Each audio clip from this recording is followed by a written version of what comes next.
সুজন, সুজন। সুজন তো বাড়িতে নেই, বাজারে গেছে। আর আপনারা তো ঠিক চিনলাম না, আপনি কে? আমার নাম নাসির। সুজন আমার সঙ্গে বিজনেস করে। তুমি নিশ্চয় নীলা, রাইট? কিন্তু সুজন তোমাকে বিয়ে করে ফেললো, আমাকে না জানিয়ে বিয়ে করে ফেললো। ব্যাপারটাতে আমি কষ্ট পেলাম। সুজন আমাকে বলেছিল ও যখন নীলাকে বিয়ে করবে তখন আমাকে বিয়েতে দাওয়াত করবে। না না না, আপনি সব কি বলতেছেন? আমি নীলা হইতে যাবো কেন? আমি তো রূপা, আমি সুজনের বউ। রূপা? আমি যতদূর জানি রূপা হচ্ছে সুজনের প্রথম স্ত্রী, কিন্তু তোমাদের তো ডিভোর্স হয়ে গেছে, তাহলে তুমি এখনো সুজনের বাড়িতে কি করছো? আসলে আমাদের কাগজে কলমে তালাক হইলেও কোনো হুজুর ডাইকা তালাক হয় নাই, মৌখিক তালাক হয় নাই। তার মানে আমরা এখনো স্বামী স্ত্রী। রূপা, তুমি দেখতে অনেক সুন্দরী, এই জন্য হয়তো সুজন তোমাকে আবার ফেরত নিয়ে এসছে। আরে নাসির ভাই, ভাই কেমন আছেন আপনি? কি মনে করে ভাই আমার বাড়িতে, আমার মতো গরিবের বাড়িতে আপনি আসছেন? ভাই আমার তো বিশ্বাসই হইতেছে না, আমি কি স্বপ্ন দেখতেছি নাকি? আরে কি বলছো, তুমি গরিব হবে কোত্থেকে? তুমি তো এখন কোটিপতি। কি যে বলেন ভাই। শোনো, তুমি তো আমাকে অনেকবার রিকোয়েস্ট করেছো আমি যাতে তোমার বাড়িতে আসি।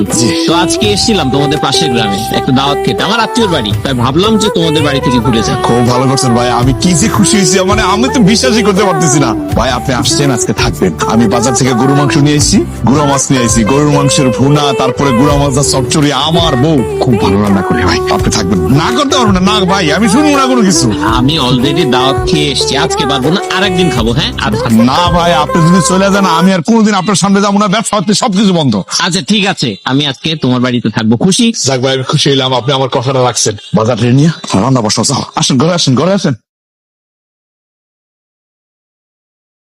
কি ব্যাপার, আপনি আমার দরজার সামনে? আমি তো মনে করছি সুজন। সুজন কই? আর আপনি আমার দরজা ধাক্কাইতেছেন কেন? তোমার সঙ্গে আমার দরকারি কিছু কথা আছে। কিসের দরকারি কথা? দেখো রূপা, সুজনকে তো তুমি তালাক দিয়েছো, তাহলে ওর বাড়িতে তুমি আবার ফিরে আসলে কেন? তুমি জানো না যাকে একবার তালাক দেওয়া হয় তার সঙ্গে সংসার করা যায় না? মানুষজন কি বলবে, সমাজ কি বলবে? তুমি দেখতে অনেক সুন্দর, বয়সও কম, তুমি চাইলে টাকাওয়ালা কাউকে দেখে আরেকটা বিয়ে করতে পারো। দেখেন, আমার বড়লোক টাকাওয়ালা স্বামীর কোনো প্রয়োজন নাই। আমার স্বামীর যতটুকু আছে আমি তা নিয়ে ভালো আছি। কথাটা ভুল বললে রূপা, টাকা পয়সার দরকার আছে।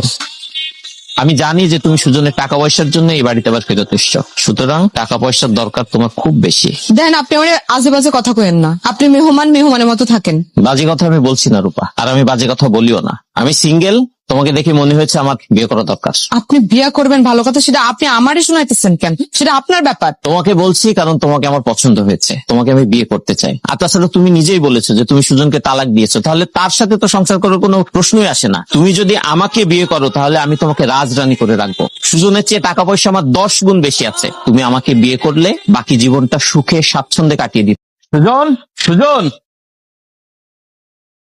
সুজন তো বাড়িতে নেই, বাজারে গেছে। আর আপনারা তো ঠিক চিনলাম